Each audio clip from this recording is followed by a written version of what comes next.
Hello, and welcome to Outnumbered the Podcast. I'm Audrey. And I'm Bonnie. We are experienced moms to a combined total of 19 children. In our weekly episodes, we explore relatable topics using our perspectives of humor and chaos. Tune in for advice and encouragement to gain more joy in your parenting journey.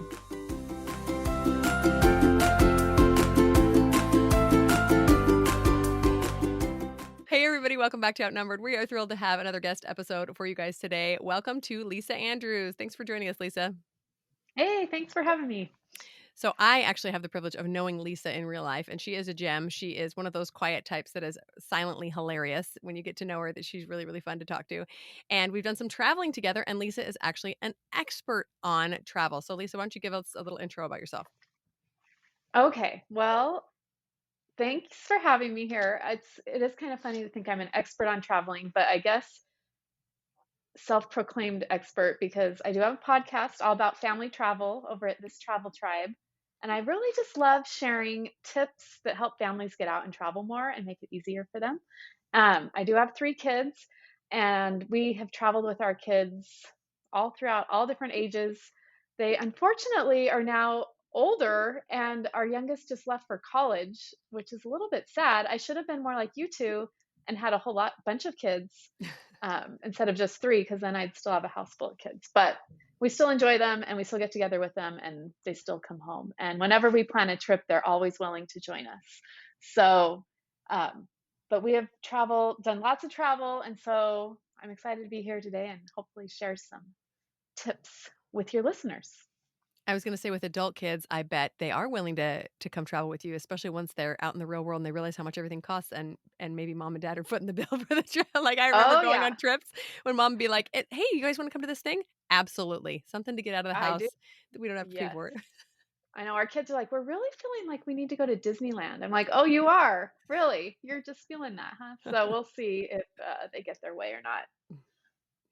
That is so fun. Okay, so we want you to talk to us about 10 things to do before our next family vacation to make it the best getaway ever. Because I'm sure if any families out there listening are like our families, we've had vacations that are not the best ever. Like we need a vacation from our vacation when we're done. Yes. So let's go through these 10 things and have you explain it to us and help us get ready for our next episode. So, of course, first of all, we just tangentially talked about money. So let's start with budget. Okay. Get us there. All right. So this one, I don't like to spend too much time on budget because I don't know, that part's not the funnest part of traveling. But it is important to think about it when you are going to plan a trip and get on the same kind of spending expectations, I think, with your partner or your spouse, just so that you kind of know what you're working with, right? So before you even maybe know where you're going, you're just like, okay, we need to plan a trip for fall break. Like, let's take a look at what we have budgeted.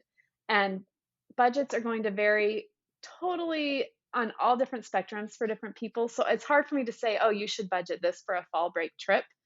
It's going to be specific to your family, but I think the most important thing is that you're thinking about that, because trips can be really expensive, especially if you don't have somewhat of a plan when you get started. So just talking to your spouse and having kind of a general budget in mind, and that will kind of help determine where you're able to go as well. And so that will kind of help drive the type of vacation.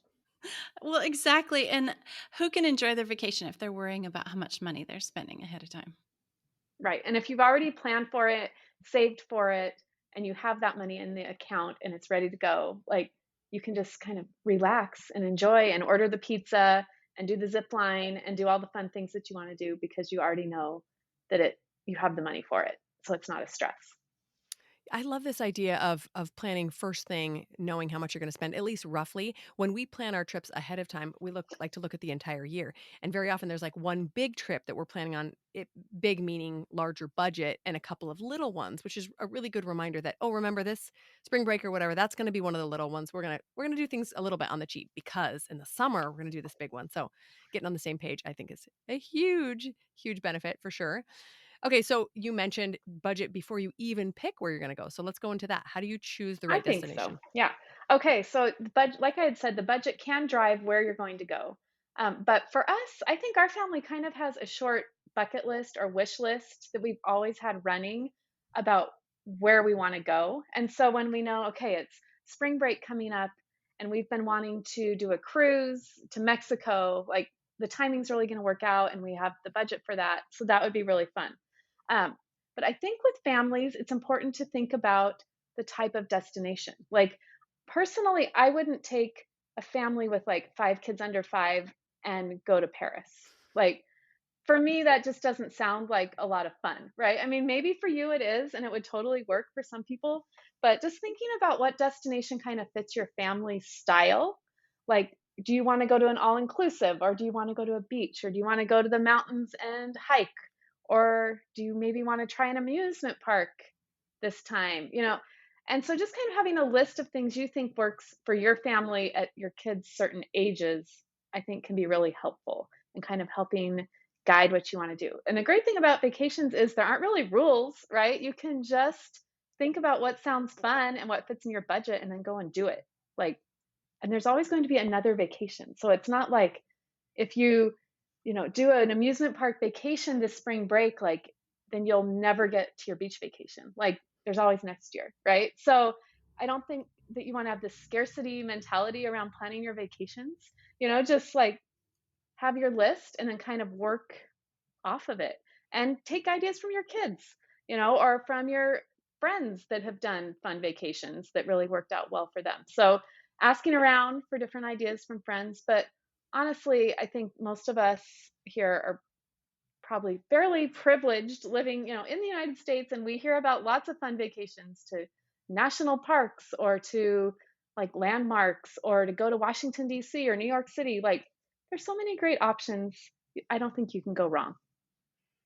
Oh, I love that. And I love the reminder that there are different phases of life for different vacations, right? If you've ever been a mom taking small children on a vacation that was not very relaxing, okay, next time I think we're just going to get a cabin and hang out. We're not going to do an amusement park every time because that's exhausting for mom. Yeah. So brilliant. I'm thinking about our next one, and Okay. that is finding great accommodations. So once you've decided where you want to go, I think that one of the first things you want to do is think about where you want to stay.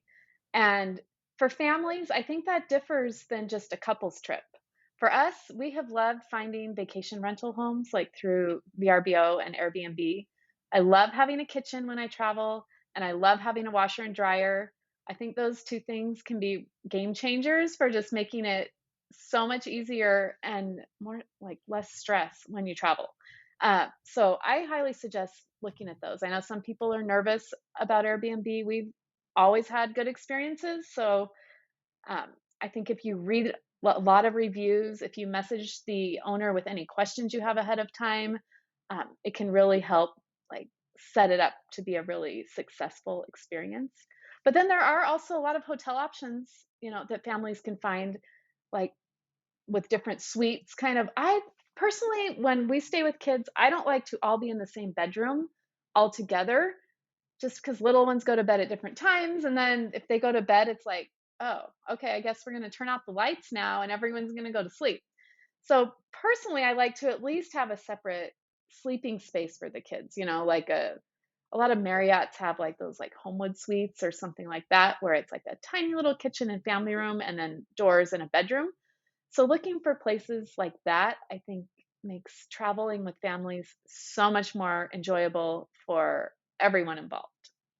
Okay, so both of those two, um, when you are looking at it from the perspective of a large family, both choosing a destination and finding great accommodations have special challenges when you have a large family involved. We, however, have a back episode, we'll link it in the show notes, where we talk about family friendly activities that are great for like all ages. So those are helpful for thinking about where you're going to go, because it might not, they might not let toddlers in. So check out that episode as kind of like a springboard on where to go. But also, accommodations are really challenging when you have a large family. Like our family has to get at least 2 hotel rooms if we travel Hmm. somewhere. So we also have discovered Airbnb. And what we found when we travel is often, like, say, a condo owner is renting their condo out through Airbnb instead of through the condo association. So you get like the exact same accommodations, except you're doing it through Airbnb. And we've gotten some really nice accommodations that way because we have to look for something that fits, like 12 people. And you get some really nice ones because usually if 12 people are renting, it means like, 4 couples or something like that. Mhm.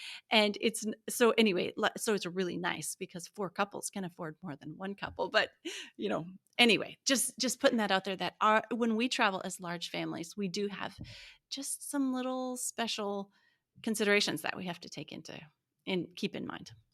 Yeah, and I think Airbnbs can be less expensive because hotel rooms for 12 people, you might need even 3 rooms, and if it's like even 150 a room, like your Airbnb is probably going to be less than that a night. And so Yeah. I just think it's a more budget-friendly way to go. Generally, I mean, of course, check the fees because there are fees involved with Airbnb that can add up. So, you want to watch that. But I do think Airbnb overall is generally a better deal. Yeah, they have helped so much more making our vacations affordable, especially because if you're going to get 2 or 3 hotel rooms, how do you divvy up who's in what room? And you can't put the naughty troublemakers together because there might not be a parent in that room. We have so many funny That's stories of right. like trying to get babies to sleep in a hotel room. Once I put a baby to bed in the bathtub, just a bunch of blankets, and once I stuck a porter crib between like the curtains and the blackout shades so that she couldn't see us and she couldn't see daylight. And just make it work, I right? love it. You have to get creative, right? Yeah. Okay, so we've got a budget. We know where we're going. We've got accommodations. Now, how do we plan what to do? This part for me, admittedly, is the most overwhelming because I want to plan some activities but not overplan. So tell us your Yes. best tips for that. I mean, and I will say I have episodes on my site for each of these items, and it's like a whole episode for each one. So I'm definitely giving you kind of the abbreviated smorgasbord here today. So if you do want more, you can always head over to my site. So I'm just giving like highlights right now. So, um, but I think planning and booking activities is probably the most fun part of planning a vacation. So first of all, I would say just enjoy that part. I usually research on just online, 10 best things to do in Huntsville, Alabama, or wherever it is we're headed. Um, but I think a key to making it really enjoyable for everybody is to not overplan, which is a challenge for me because I really love to like see all the great things in a new place. But sometimes that can be too much, especially if you have younger kids. Like it just becomes not quite as fun as you think it might be, when you're planning it. So I recommend that you really just book maybe one main activity a day. And then, of course, you'll do other activities, but you can kind of fit them in um, around how moods are working, around meals that you're doing. Maybe your family decides that you all want to go ziplining. Like everyone's old enough and they weigh enough, and like you've reached that point and you're all going to do that. So that could take up your morning, but then that leaves the afternoon for other options. Like maybe you run into somebody at lunch and they are like, hey, you guys should go check out this beach over here. This is really fun. Or this museum is really great for kids. And I think that it just allows for a little bit of serendipity to happen if you haven't over planned yourself. So it is hard to resist not planning all the things. But if you're there 3 or 4, 5 days or whatever, that's still 5 activities that you've planned, right? And so that just allows for some time to maybe even have some downtime, maybe even take a nap or let the kids take a nap, back at the house, which even as an adult, I wouldn't mind taking a nap sometimes, right? Like that helps make it more of a great vacation because you get to relax and get out and see new things. I love that you start off by mentioning, Google 10 best things to do in because I have found some of the coolest things to do that way. It's like there's this great hive mind out there. Why aren't you taking advantage of it, right? So Mhm. one of just real quick here, one of the cool things we do, and it was kind of one of those if you know you know things, was we went in Nashville, Tennessee, and there's this hotel, and you go into the basement and you ask if you can go in the men's bathroom, and it's a completely vintage art deco men's bathroom in the basement of this hotel. But how would you ever know that otherwise, right? And women and men can go in and like I don't know if they use it as a bathroom. It's restored. It's really cool. So I love to do that. Like just like find something that's so super cool that nobody else knew about. Yeah. And one Yeah. other thing that is fun with planning that I have used this year is I've let ChatGPT do a little bit of work for me. So I don't know if you guys have tried that out yet. You can get a free account over at First mention of ChatGPT. ChatGPT on the Okay. podcast here. It's pretty fun. We went to France this summer and we were going to the Louvre. And so I think my husband typed this in, just like, what's the best route to follow in the Louvre to see all the best pieces, like highlights. And it gave us a route and told us what pieces to go see. And then this Christmas, we're taking our kids to Christmas markets in Europe. And so I asked ChatGPT to draw out, like a itinerary for me. I gave it a couple of cities and was like, what's the best route to include all of these cities? And then it spit out like an option. And I didn't actually end up following it exactly, but it did give me some ideas, and it was just really fun to use, even if you didn't use any of it. So that might be something you might want to try. Okay, It's still that's kind of new super and brilliant. exciting, but I think it's Yeah. something kind of fun. Yeah, it's basically like giving your VA like 50 hours to go research all the stuff on Google, right? Just accumulates all the best Exactly. resources. That's so smart. What I was going to say is I love what you're saying about, well, talking to locals for planning activities. If you don't leave any open time, you can hear something, on the grapevine and not have an opportunity to do it. But some of my favorite experiences have been either unplanned or just really loose ways of taking up time, right? Like we had a free afternoon, so we went for a walk and we found this amazing trail and it was so fun. Something that we wouldn't have necessarily known about until we got there, or we got a little bored, or so yeah, I just like life in general. I think structure is great, but leaving some downtime, leaving some free time to just kind of explore is so fun. Yeah. And one other thing on activities. Sorry, there's so many activities. Playgrounds. Like when our kids were young, we loved finding playgrounds. Like we went to New York City, and every day we were there for like 5 days. We spent a couple hours in Central Park at the playground. And that was a highlight of our trip. And it's not necessarily something that we'd planned, but kids love playgrounds, and everywhere you go, there's going to be playgrounds. So be sure to check those out whenever you're traveling. And my kids are always on the hunt for a new playground, right? So, yeah, totally fun. Okay, next, number 5. This one deserves its own. Actually, we did a whole podcast episode on it, how it applies to large families, because it's pretty Hmm. significant. But this is packing. Yes, and I've done whole episodes on it too, so, you know, this is just the highlights here. But I'm going to say just make sure you are making an effort to bring as little as possible. Usually our family travels where everyone only gets one carry-on suitcase, and then uh, and that's flying or driving. And so that there's so many benefits to that. One, first of all, you just have less stuff to manage. And if I had 10 kids, I would even make the smaller kids share suitcases, right? Like 3 of you get one carry-on suitcase. And just like try to bring as little as possible. Like even diapers, you can buy those when you get to your destination. Bring a few that are going to get you there, but you don't have to like pack the extra large, humongous suitcase and all the diapers. Like I feel like you could run to Walmart almost wherever you are and grab what you need, just to avoid having to haul all of that crap with you through, loading it in the car, loading it on the plane, whatever you're doing. Um, I just think bringing as little as you can just makes it so much more enjoyable. And I have other things, but that's the main thing. We'll just stick to that.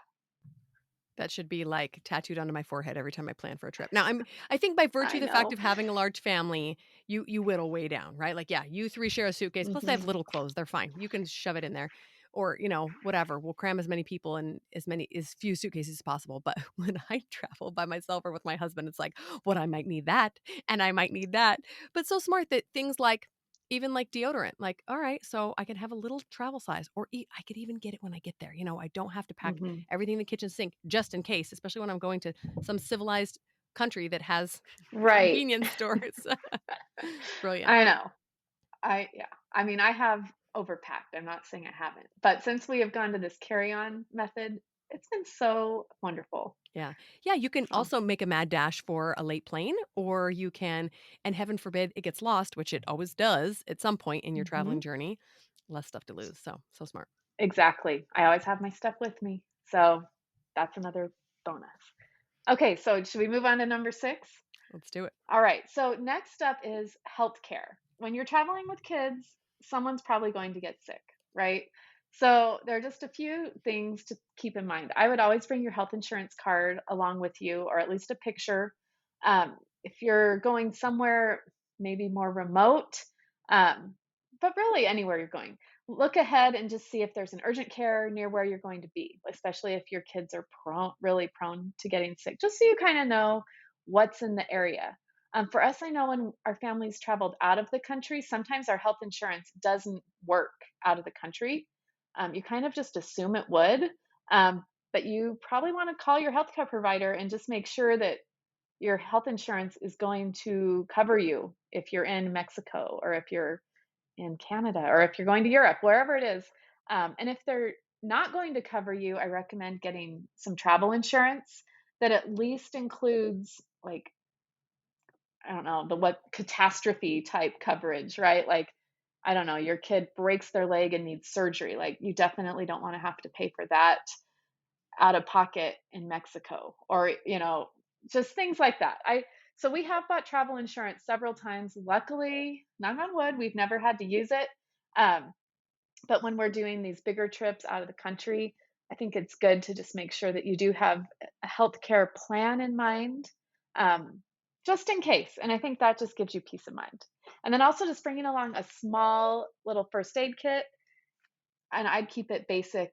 Like we talked about, you can buy most stuff wherever you are. But if there's something, if one stomach, our kids prone to like upset stomachs, bring whatever it is that works for them, so that in the middle of the night, because that's when those things always hit, you're ready to go. And hopefully it won't be too much of a downer for your vacation. Right. Good tips. Good tips. Okay. Let's move on to something that I absolutely adore about traveling, and that's not having to do all the cooking myself. So let's talk about dining. Yes. Okay. So food is one of the most fun things of vacation. Like, I love food and eating at new places. So, but when you're traveling with a lot of kids, you definitely do not want to eat out all 3 meals a day. And really, if you're not traveling with kids, like, you can't even eat that much. So, I would just make a plan to have breakfast and maybe even lunch back at your Airbnb or accommodations. Just bring granola bars or pick up some fun cereal once you get there that maybe you wouldn't normally have at home, but it would be a kind of this fun vacation treat to get some different types of food that they might not get at home.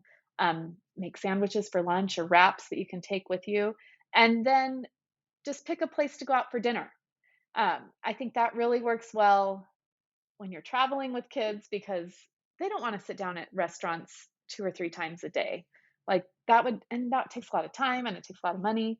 So I just recommend kind of having a plan ahead of time. I don't think it has to be like a super strict plan, but just think about, what you want to do for your breakfast and lunch, and then where you want to go for dinner. And if you have dietary restrictions, you can kind of control that a little bit more if you're doing some of the prep yourself. Okay, here's a frugal large family tip I just have to share with you. Yes. Something Okay. we have started doing is we usually rent somewhere that has a kitchen, and so dinner is usually the most expensive meal of the day to eat out. So we will usually cook dinner in and eat either breakfast or lunch out as a family, because any meal out is great fun for the kids. And so when we're traveling Hmm. with our family, that's just a little hack, a little frugal hack. Yeah, But that's a great most idea. days, yeah, we eat dinner in and another meal out. Hmm. I love it.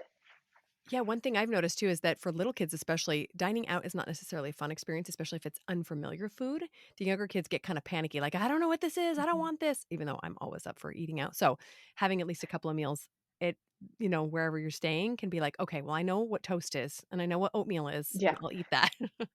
Yeah. So at least they're eating something. At least they're eating 1 or 2 meals a day, right? Yeah. Yeah. Okay. Okay. So next tip is to consider bringing along a nanny or a babysitter with you. I think that could make or break your vacation. Maybe even you just bring along like a 12 or 13-year-old to help with the kids, and you pay for everything that you do on the vacation, but you don't actually have to also then pay them additional, right? So you'll take them out to dinner with you, or you'll take them to the museum, or whatever it is you're going to do, which still will be an added cost. But then you could work out a deal ahead of time, like, hey, 2 nights on the vacation, you guys will all stay in, and my husband and I are going to go out. Or just if you have 10 kids, you probably just want an extra set of hands. And I don't think it would have to cost a lot of money, and there are probably a lot of willing teenagers who would love to go on a vacation and see some new places and then also help out with your kids. Yeah, we went to Disneyland once with a bunch of little children and brought our nanny with us, and it was the best decision ever, although we still managed to lose one child. For the record, I But was you not. might have lost more if you hadn't had it. Only one. Yeah. We only lost one child Only thanks to one. having a third set of hands. Good point, Lisa. Oh my goodness. That is such a genius tip, though. Okay. Tell us about Okay. how we can organize reservation info and that kind of Okay. stuff, because we're always left So scrambling. yes, okay. Especially when you have 10 kids. Like you do not have time when you're checking in to like pull up your reservations and figure all that out. Like you want it just like easy. So there's a couple ways to go. One is a lot of times when I make reservations, um, I'll just put them all in a folder in my Gmail. And then right before we go, I'll just screenshot everything on my phone. So then I can just like flip through, okay, we have our hotel reservations here. This is our car reservation, and it's all in one spot. I don't really recommend screenshotting it right when you book it because then it's going to be lost, like, back 3 months ago or whatever. So just like the day before you go, you can just quickly screenshot all your reservations and then they're just in your photos and you can just swipe through it really fast. If you don't love doing that, you can always print everything off and just stick it in a folder and stick it in your backpack or something. But I just think having quick access to all your reservations just makes it so much smoother. And if I print them, I just put them in chronological order. So it's like, day one, it's up on the top. And then as I flip through, I can just toss them and have it all organized and ready. All right. And then tip number 10, this one I think is just a life tip, but especially on vacation, and that is to be flexible. Things are never going to go exactly as planned. And so just know that things aren't going to go exactly as planned, and that's okay. Maybe something better will come up because of it, maybe not, but either way, it's okay. You're getting out and you're enjoying time together as a family and you're making memories. And so that's what it's all about. So if some things get rained out or get canceled or you lose a bag, like it's okay. Life will go on. You'll figure it out. You're a smart person. So being flexible. And Key to success. don't you think that the memories that come up with the things that go wrong, quote unquote, are some of the best memories? Like we have an experience we laugh about all the time. We went to a cabin and got completely flooded out. Like we could barely even get out of the canyon because it was so flooded out, but everybody thought it was the greatest thing ever. We saw hail and there was a river running through our street and the kids were like thrilled beyond belief that we got flooded out, and we're like, Flooded. okay, I hope nobody dies. Highlight of the vacation. Yeah, highlight of the vacation. So, and it goes right on. That's a perfect one to end on because it goes right along with our unofficial tagline, right, Audrey? Lower your expectations in order Lower to your enjoy expectations. life a little bit more. I love it. Yes, so good. Our last family vacation, we had to be flexible. There was actually a huge freeze coming. And so we actually left a day early on our vacation so that we could be where we were going before the roads iced over. So good motto to live by for vacationing with a family. Yeah, definitely. Okay, well, thank you so much, Lisa, for joining us. That was so many tips. Now I have to go dive deep on each one of those on your podcast because, yes, so much wisdom. Like, honestly, I thought, how much do you have to say about travel? But Lisa has so much to say. I love it. So many great tips and lots of good wisdom. Well, thanks for having me. It was so fun to chat with both of you. And this is just a great reminder to get out there and travel with your family, even if it's imperfect, even if things go wrong, and even if, sometimes you question your sanity. It will all make memories. It's all worth it. That's right. Okay, you can find links to everything we talked about, including Lisa's podcast, in the show notes. So be sure to check it out, and we'll talk to you next week. Thanks for listening, friends. Click the link in the show notes to subscribe to our email and never miss another episode. Show us some love by leaving a review on iTunes or sharing the podcast with a friend. Thanks for all your support. We'll talk to you next week.